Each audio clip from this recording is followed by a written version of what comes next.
Kang Aceh, Jakarta menjadi magnet ya. Golkar endorse jadi sebetulnya ke siapa? Ke Kang Emil dengan Kaisang atau gimana? Ya, dari sejak awal Golkar sebelum pemilu memang menugaskan Kang Emil untuk di dua tempat. Yaitu di Jakarta dan juga di Jawa Barat. Ya. Kenapa? Karena analisis kita terhadap Kang Emil memang di dua tempat ini beliau memiliki elektabilitas yang lumayan. Hanya saja gitu ya, hanya saja tentu kan yang namanya survei itu kan sangat dinamis. Ya, kami juga harus bisa memastikan agar apalagi waktu itu konfigurasinya masih belum sangat jelas. Nanti yang akan maju di Jawa Barat siapa, yang akan maju di DKI Jakarta siapa. Dan sekali lagi kita mengacu kepada hasil survei ya. Survei yang kita lakukan terhadap baik Pak RK di Jawa Barat maupun Pak RK di DKI Jakarta itu betul-betul menjadi parameter bagi kita untuk menentukan bagaimana kita menentukan sikap. Nah, satu hal ya yang harus kami sampaikan, survei SMRC mengatakan bahwa 73% rakyat Jawa Barat menginginkan Pak RK untuk menjadi gubernur kembali. Di Jawa Barat? Di Jawa Barat. Kami harus pertimbangkan itu. Oke. Tetapi DKI juga beliau elektabilitasnya cukup lumayan. Ketika waktu itu Pak Anies belum menyatakan diri menjadi calon gubernur kembali. Nah setelah Pak Anies ditetapkan sebagai calon gubernur kembali kemarin, kan kita baru dapat kabarnya kan baru sekitar 2 minggu 3 minggu yang lalu. Tentu kami juga harus uji.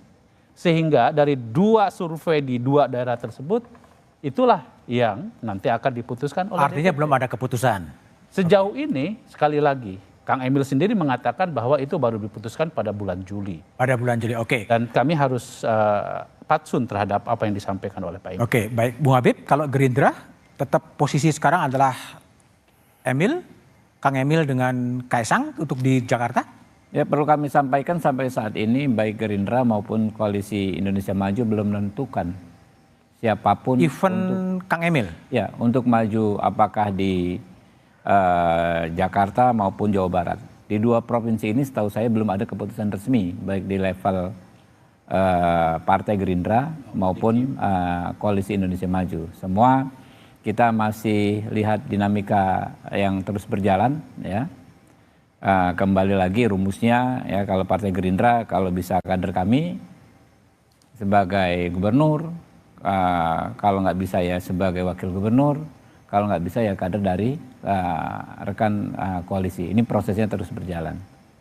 Jadi yang baru firm PKS ya Mas Maradi, Anies Baswedan dan Sohibul Imam sendirian? Sebetulnya kami mengusung Ustadz Sohibul Iman. Makanya di pengumuman pertama kan calon gubernurnya Sohibul Iman. Ini didasari pertama tentu harapan kader. Dan yang kedua kebetulan di 2024 PKS menang di DKI. Wajar kalau menang di DKI berani untuk mengajukan kadernya sendiri maju di pilkada. Tetapi realita politiknya tentu perlu kita pertimbangkan. Pertama PKS walaupun menang di DKI tidak dapat sendirian minimal, harusnya 22 kita 18 kurang 4, jadi nggak punya golden ticket. Yang kedua kita memahami pilkada itu urusan figur, tokoh. Ada tokoh besar yang selama ini sangat dekat, kolaboratif dengan PKS, Anies Baswedan. Akhirnya kita mengajukan Anies Sohibul Iman, disingkat AMAN.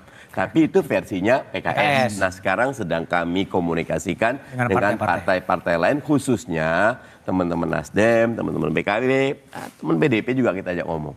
Oke, kalau Bung Umam melihat peta politik di Jakarta yang sangat dinamis, awalnya RK, kemudian RK ditarik lagi ke Jawa Barat, ya kan, yang udah firm di PKS, Anda baca dinamika politik pilkada di Jakarta ini jadi seperti apa sebetulnya? Ya memang cukup kompleks Mas, karena bagaimanapun juga kalau di sisi Kim, transformasi konteks koalisi Kim itu sepertinya betul-betul ingin dilakukan, terutama di Jakarta. Terutama di Jakarta. Karena untuk menghadirkan kekuatan supaya kemudian tidak memberikan panggung yang begitu besar kepada nama yang berpotensi menjadi potential challenger yang sangat besar di pemilu 2029. Oh. Tetapi per hari ini tampaknya masih ada kegamangan, tarik ulur, karena pertaruhannya juga cukup besar. Jawa Barat itu provinsi yang memiliki kontribusi suara dan kursi yang sangat besar dalam konteks pemilu. Dan Golkar sendiri baru saja kemudian mampu melakukan konsolidasi di sana. Kalau misal kemudian dilepaskan tentu hitung-hitungannya menjadi berbeda. Tetapi yang menarik ini di kubu sebelah. Kubu sebelah mana? Ya ini di Pak Mardhani.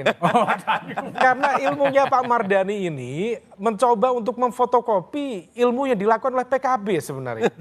Karena di Pilpres kemarin itu Kan udah dekat. PKS itu di fait accompli oleh Nasdem dan juga PKB. Itu kan koalisi yang dibentuk oleh Cak Imin dan juga Pak Surya Paloh. Kemudian di fait accompli, kemudian kalau misal PKS ikut, alhamdulillah, nggak ikut ya udah nggak apa-apa. Nah sekarang yang dilakukan PKS adalah mencoba untuk menggunakan jurus yang sama kepada PKB. Mengunci langkah PKB. Artinya apa? Kalau misal kemudian ini ujian konsistensi, kemarin katanya selepet-selepet, narasi perubahan. Nah kalau misal konsisten harusnya berada di tempat yang sama. Kalau misal kemarin konsisten. PKS legowo, harusnya diharapkan oleh teman-teman PKS, PKB kali ini juga legowo. Nah problemnya Mas Budiman, kalau misal kemudian Anies Baswedan dengan Pak Sohibul Iman, maka ada potensi memiliki basis ceruk pemilih loyal yang mirip. Untuk tidak mengatakan sama. Karena bagaimanapun juga kalau misal kita cermati di titik kemenangan kemarin di DKI Jakarta, Mas Anies itu cukup kuat di Pilpres, itu di basis Jakarta Timur, kemudian Jakarta Selatan, dan juga Jakarta Pusat. Tapi pusat pun juga cukup berimbang sebenarnya. Nah kalau misal kita cermati, basis kekuatan itu juga lah yang menjadi basis kekuatan PKS itu sendiri. Nah kalau menggunakan logika, potensi kemenangan lebih besar, harusnya melakukan advancement dalam konteks basis pemilih tadi. Nah disinilah kemudian proposal dari PDIP yang cukup menarik untuk kemudian mengajukan nama misalnya Anies Baswedan dengan salah satu nama dari PDIP. Meskipun apakah itu memungkinkan atau tidak, karena praktis per hari ini ada ideological resistance yang cukup besar. Tapi kalau misal bisa, tentu itu menjadi game changer yang cukup menarik. Yang lebih menarik. Oke, Bung Daniel, provokasi dari Bung Umam tadi, akan tetap loyal dengan PKS dalam konteks Jakarta, narasi perubahan? Saya loyal dengan keputusan DPP, bukan dengan PKS. Itu yang benar itu. Tapi gimana? Kalau nggak begitu bisa bahaya. Gini. Pilkada di DKI itu sangat khusus ya, karena mungkin nanti kalaupun ibu kota pindah, tetapi kan tetap kemenangan pilkada di DKI atau DKJ itu tetap harus 50+1. Ya. Nah, sehingga kami harus memastikan untuk memastikan kemenangan adalah yang terbaik siapa yang harus mendampingi Pak Anies. Nah, sehingga tadi sudah dijelaskan peta Pilpres kemarin kemenangan Pak Anies itu sangat kuat di pusat, selatan, timur. Sehingga kami harus memastikan suara-suara di utara dan barat juga terkonsolidasi. Nah, tinggal kita lihat apakah memang kalau dengan PKS kita harus melakukan survei kan nanti di ujungnya proses tahapan ini. Apakah memang pasangan nanti itu juga bisa mengkonsolidasi, meyakinkan rakyat di barat dan utara, atau alternatif pasangan lain yang sejauh ini bisa saja dengan PDP misalkan siapapun nanti calon dari PDP. Kita lihat mana yang terbaik. PDP. Kita terbuka dengan PDP. Dengan siapa kalau saja. Gerindra mau gabung pun kita terbuka. Baik. Oke, Bung Adian, gimana proposal PDIP di Jakarta sebetulnya? Tidak di Jakarta, di daerah lain, alat ukur kita tidak cuma survei. Tidak cuma survei. Ya, kita kan bicara panjang lebar ya. Memilih kepala daerah ini kan berarti memilih orang yang akan mengurus rakyat selama 5 tahun. Berapa jumlah kemiskinan, berapa jumlah pengangguran, berapa lapangan kerja dibuka, bagaimana tentang pengelolaan lingkungan dan sebagainya akan ditentukan oleh kepala daerah itu dalam lingkup wilayah itu. Nah artinya bahwa bagaimana cara kita memilih calon kepala daerah? Ya semuanya harus kita bicarakan, semua harus kita perhitungkan. Tidak cuma survei, survei menjadi salah satu alat ukur, betul. Tapi kalau kemudian secara ideologi dia tidak sama, tidak punya solidaritas dengan kita dalam konteks melihat keberagaman, melihat hak-hak yang menolak, kita sama-sama menolak diskriminasi dalam segala macam bentuknya dan sebagainya, dia berbeda, ya kita kan bertimbang-timbang dong, kan gitu loh. Kalau kemudian dia lebih berpihak pada kepengerusakan lingkungan, ya kita pasti bertimbang-timbang juga. Artinya baik itu sederhana, kenapa kita selalu dibilang orang, kok kalian selalu terakhir sih? Namanya keluar, ya karena pertimbangannya banyak. Percaya nggak bahwa ketika sebuah partai memutuskan si A atau si B, maka baik buruknya pemerintahan daerah itu menjadi tanggung jawab moral, sejarah dari partai itu dan para pengambil keputusannya. Artinya belum ada nama sampai sekarang? Ada banyak nama. Banyak nama. Dan semua sedang kita timbang. Jadi tidak, wah anak presiden, surveinya bagus, kenapa bapaknya bagus?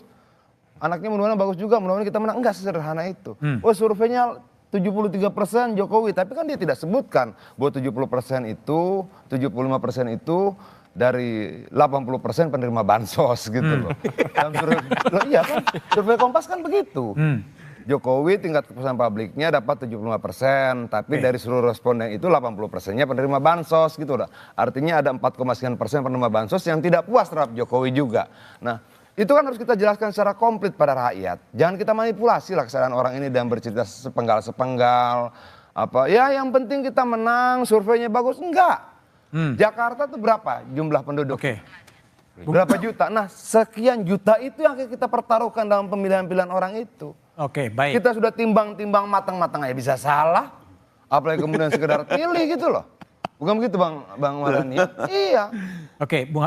Bung Habib, kalau Gerindra yang dari perspektif Pak Prabowo, betapa strategiknya sebenarnya posisi gubernur Jakarta nanti ketika ibu kota itu akan pindah sebetulnya, dan siapa orang yang pas dari untuk memimpin Jakarta? Jakarta ini daerah yang unik ya.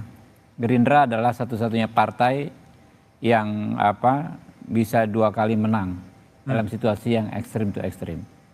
Jadi 2012 kami bersama PDI Perjuangan ya bisa memenangkan Pak Jokowi dan Pak Ahok. 2017 kami bisa memenangkan bersama Pak Anies. Jadi pemilih di Jakarta ini sangat rasional. Lebih sulit ya untuk dimanipulasi dengan insinuasi, dengan penggiringan opini dan lain sebagainya. Nah karena itu memang kita harus mencari calon yang terbaik di sini. Ya, dan ini memang provinsi yang sangat penting menurut saya karena pusat informasi, ya. Pusat bisnis dan lain sebagainya. Penting bukan hanya untuk warga di Jakarta sendiri karena juga ada efeknya untuk daerah-daerah yang lain. Karena itu ya kami memang menjadikan Jakarta sebagai salah satu provinsi yang memang sebisa mungkin kita harus menang. Harus menang dan kalau bisa insya Allah ini adalah hat-trick. Hat-trick bagi Gerindra. Ketiga kalinya bagi kami memenangkan pilkada di Jakarta ini. Baik. Tapi pertanyaan adalah bagaimana menjamin agar pelaksanaan pilkada 27 November 2024 nanti bebas dari intervensi dan betul-betul netral dari aparatur sipil negara. Kita bahas setelah jeda berikut ini.